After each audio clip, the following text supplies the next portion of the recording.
हो क्या जानो समंदर क्या है, डूबने वाले को गहराई नजर आती है, डूबने वाले को गहराई नजर आती है।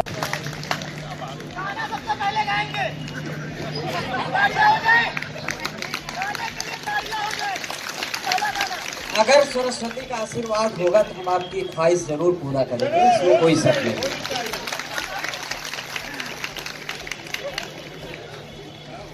लेकिन दोस्तों बात यह है कि जो हमारे सामने मात्र शक्ति बैठी हैं, मैं जब इनको देखता हूं या मैं जब यहां से घर जाता हूं तो विचार करता हूं इनके यहां आने का उद्देश्य क्या है और इसके लिए जिम्मेदार कौन है। हमारी बात सिर्फ उन जिम्मेदार लोगों के लिए जो उत्तर प्रदेश सरकार से लेकर के लखनऊ की राजधानी में यहां से मात्र 7-8 किलोमीटर दूर एसी कमरों में बैठ करके आप लोगों के भविष्य का ताना बाना बुनते और ये बताने की कोशिश करते कि आपकी जो मांगे हैं वो जायज नहीं है, नाजायज है। तो मैं उनसे कहना चाहता हूं कि एसी के कमरों में बैठ करके किसी गरीब का फैसला मत करो। अगर आपको फैसला करना है तो आप गरीबों के बीच में आओ और अपने मां के चरण छू करके आओ और ये वादा करके आओ कि मैं किसी गरीब के आंसू पोंछने के लिए जा रहा हूं। इसीलिए सरकार ने हमको जिम्मेदारी रखी है और मैं इस मंच के माध्यम से आज ऐसे पत्रकार नहीं बात कर रहा हूं। मेरे पास इस बात का विचार है, इस बात की ग्लानि है कि मैं पिछले लगभग 40+ डेज से आ रहा हूं, लेकिन सरकार ने आप लोगों के प्रति कोई संवेदनशील रवैया नहीं दिखाया है।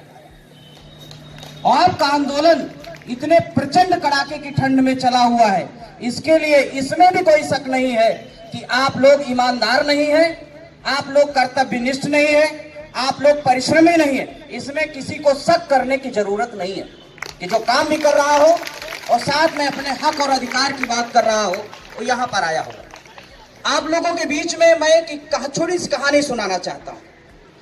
एक राजा था, उसके पास कई विभाग चलते थे और राजा हमेशा ये कहता था कि हमारे कर्मचारी बड़े ईमानदार हैं, यानी कि उसके विभाग जो चलते थे वो कहते थे बड़े ईमानदार। लेकिन उन्हीं विभागों में कुछ चोर टाइप के भी लोग थे, भ्रष्टाचारी भी थे। कहानी का आशय आप लोग समझ रहे होंगे, मेरा इशारा किधर होगा। अब उसमें हुआ क्या, कुछ जो दरबारी लोग होते हैं, यानी जो सरकार के पास दरबार में खबर पहुंचाते हैं, उन लोगों ने बताया कि महाराज ऐसा है कि वहां कुछ गड़बड़ चल रहा है। तो सरकार को जिससे लाभ हुआ तो वहां पर तो उनका पहुंच गया ताना बाना, जैसे आज की डेट में बुलडोजर पहुंच जाता है, बुलडोजर पहुंच गया, गिरा दिया वहां पर। अब एक दिन ऐसा हुआ कि जो सरकार के नुमाइंदे थे, जो सरकार की रोटी खाते थे, उन पर आरोप लग गया। उन पर आरोप लग गया तो भैया जांच बैठ गई, कमेटी बैठ गई। फिर क्या हुआ, उसमें यह हुआ कि ऐसा करो, बड़ा खर्चाना देना पड़ेगा, बड़ा खर्चाना देना पड़ेगा। तब राजा ने कहा ऐसा करो, सबको बुलाओ, कटघरे में पेश करो। अब सब लोग कटघरे में पेश हो गए, मीटिंग चलने लगी। उसी में हमारे एक साथी भाई जो यहाँ पर आप लोगों को कवरेज करते हैं, उसी में से कोई पहुंच गया, कान में बोला, राजा साहब जिसका कमीशन खाए वो भी है इसी में। अब राजा साहब बोलते हैं नाम क्या है भाई? कहने लगे उनका नाम संतोष है। यहाँ जो संतोष बैठा हो उससे नहीं हमारा मतलब है। तो राजा साहब बोलते हैं ऐसा है ना, अगर भ्रष्टाचारियों में एक दो संतोष है तो फिर कोई दोष नहीं। तो लेकिन ये कहानी कहने का मतलब ये है कि आपको उस संतोष से संतोष नहीं लेना है और जिस लक्ष्य के साथ आप यहाँ बैठे हैं उस लक्ष्य पर एक टक नजर बना करके बैठिए। और जब तक एक टक नजर नहीं बना के बैठेंगे तब तक आपको इतनी आसानी से वो लोग अपने संतोष को बर्बाद होते नहीं देख सकते, और आपका लक्ष्य है उस संतोष को ला करके उसको बेनकाब करना। अगर इस कहानी को मैं सीधे डायरेक्टली कह दूं तो उत्तर प्रदेश की सरकार राजा है और आपकी जो स्मारक समिति, जो उसके कर्ता धर्ता 3-4 लोग हैं, वो संतोष है, जो भ्रष्टाचारी, और जो स्पष्ट रूप से मैंने आपकी नियमावली पढ़ा है। कुछ दिन पहले आपके साथी भाई ने हमको दिया, डिटेल लेटर दिया, मैं उसकी तह तक गया, मैंने पता लगाया कि वास्तविकता में है क्या। अभी तो मीडिया का काम है थोड़ा परिवार की बात कर ली जाए, और जब उसको क्रियान्वयन करके देखा, पूरा बिल वाउचर निकलवाया, तो सामने जो चीजें निकल के आई, आंखें फटी फटी रह जाती हैं कि आपके साथ वो हश्र किया गया है जो एक मालिक अपने कुत्ते के साथ भी नहीं करता है। कमाई तो आपकी खा रहा है, पैसा आपके परिश्रम का ले रहा है, और उसमें यह कहा जा रहा है कि सरकार समिति को अनुमोदन दे रही है, अनुदान दे रही है, जबकि सच्चाई यह है कि स्मारक जो बनाए गए थे, बहन मायावती जी ने जो बनाया था, वो इस उद्देश्य से बनाया था कि उत्तर प्रदेश के डेवलपमेंट वाले शहरों में पत्थर के स्मारक बनाए जाएंगे, उनमें यह शिलालेख लिखा जाएगा कि आगामी समय में वो गरीब जो जमीन पर बैठा है उस इमारत में जाएगा और उस शिलालेख को पढ़ेगा और अपने अंदर आत्मसात करेगा कि गरीब तबके से जमीन से उठा हुआ एक बंदा महापुरुष की श्रेणी में जाता है और अपने जीवन को धन्य करता है। इस बात की स्मृति के लिए स्मारक बनाए गए थे जिनमें आप लोग काम करते हैं। लेकिन हुआ क्या, सरकार बदली, समिति तो बन गई। अगर सरकार वही होती तो मैं दावे के साथ कहता हूं आपको अर्ध सरकारी नहीं, पूर्ण सरकारी दर्जा प्राप्त होता और स्मारक समिति भंग करके आपको डायरेक्टली एलडीए से अटैच किया जाता।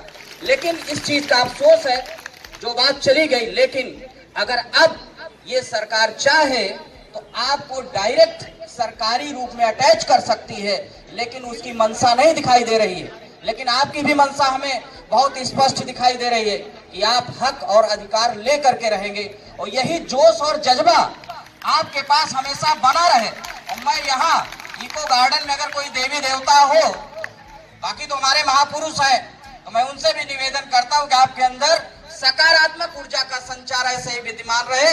और साथ ही परमपिता परमेश्वर से कामना करता हूँ कि आपके घर में कोई अस्वस्थ ना हो, ताकि अपने आंदोलन को मजबूती दे सके। भाई लोग, ज्यादा बात नहीं करूंगा, हम आपके साथ ही बातचीत करेंगे। हमें आपकी आवाज को दूर तक पहुंचाना है और यही मेरा काम है। लेकिन एक बात रखिएगा, जो संतोष है, जिसको राजा माफ करना चाहता है, उसमें संतोष करने की जरूरत नहीं है।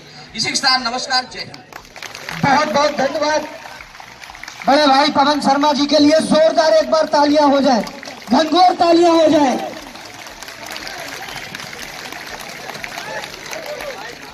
जो उन्होंने कहा, एक एक शब्द जो पिरोया है, उससे लगता है कि बहुत उच्च कोटि के वो रिपोर्टर, पत्रकार है। और जो 44 दिन की पीड़ा थी उनके मन में, हमारे मन में तो थी 44 दिन की जो पीड़ा थी, आज उन्होंने बो उबाल के रख दी आप लोगों के सामने। क्योंकि एक इंसान दूसरे इंसान का अगर दर्द समझे तो उसे इंसान कहा जाता है। वो सोचने समझने की शक्ति है उनके अंदर, और उन्होंने समझा तो हमारे मंच पे आके वो अपना खुला समर्थन है उनका। ये अभी जो लोग गए हैं, वो हो सकता है लाखों को समर्थन दे, हमें 50,000 का दे, 10,000 कर्मचारियों का समर्थन दे, लेकिन अगर वो अकेले समर्थन देके गए हैं तो समझ लीजिए कि 1 लाख लोगों की संख्या उनकी बाड़ी में है। ऐसे पवन शर्मा जी के लिए जोरदार तालियां हो जाए एक बार।